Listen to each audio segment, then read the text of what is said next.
This is Zack Wellman with MD Roofing. We're at 5910 Ronvard Boulevard. This is shingle repair number 5. This is our last of the shingle types on this roof, and we are going to be attempting to repair this shingle, which has hail impact on it from the recent hail and windstorm, which is why there's an insurance claim. So we're going to be removing and replacing this shingle. In order to do that, we have to unseal these two above it. So we're going to unseal, remove the nails, remove the shingle, insert the new shingle, re-nail and fasten in order to repair this shingle. And while doing that, I'm going to be as gentle as possible, trying not to damage the shingles around it. Here we go.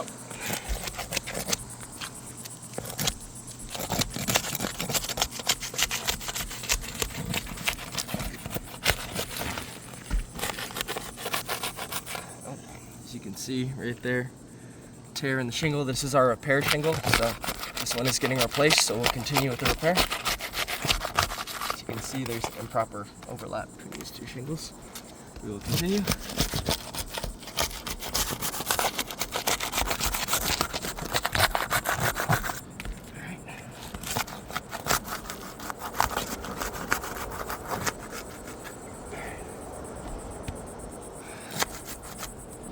See another tear in the shingle.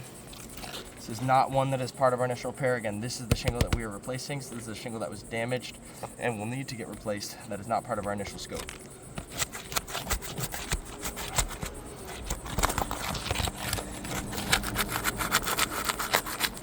Oh, there's another tear right there.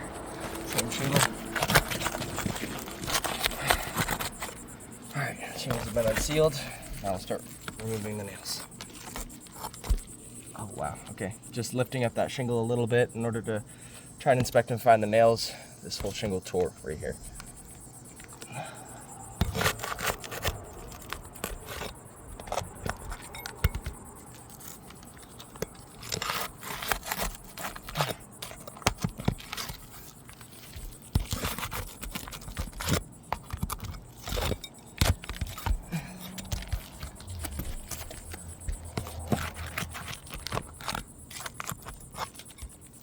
That shingle just tore as well. My thumb in there just trying to get to the nail. First row of nails has been removed.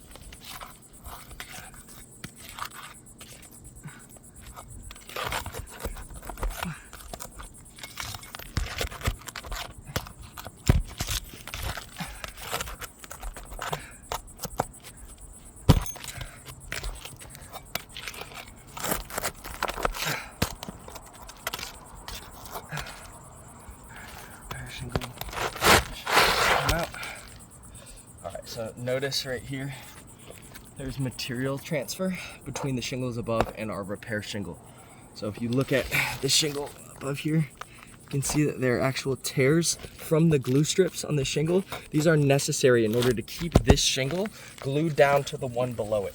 Without the ability to glue, now that these strips are blocked with the material of the shingle and vice versa, this shingle can no longer stick properly to the one below it. So when wind comes through, it will get underneath the shingle, lift it, blow it, tear it off, cause water intrusion, and the roof system will not function as it is meant to.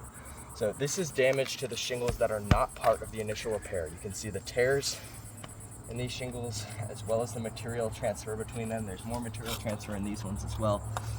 These are shingles not part of the initial scope that are now damaged because of this repair. So in order to restore this roof system, which it is a system that's supposed to work all together, we are not able to repair just this one shingle, and all of this kind of quality of shingle, this whole area, will need to be replaced. So that has been a common theme throughout the entire repairs on this whole roof, on this whole back slope, is that these shingles are not repairable. None of them. None of the 5 that we tested were able to be repaired where the surrounding shingles were not damaged from replacing the repaired shingle. So in my professional recommendation, this whole roof has to get replaced. There is no good faith way to repair these shingles and leave this system the way that it was before, which is one unanimous system where all of these shingles stick together. Thank you very much.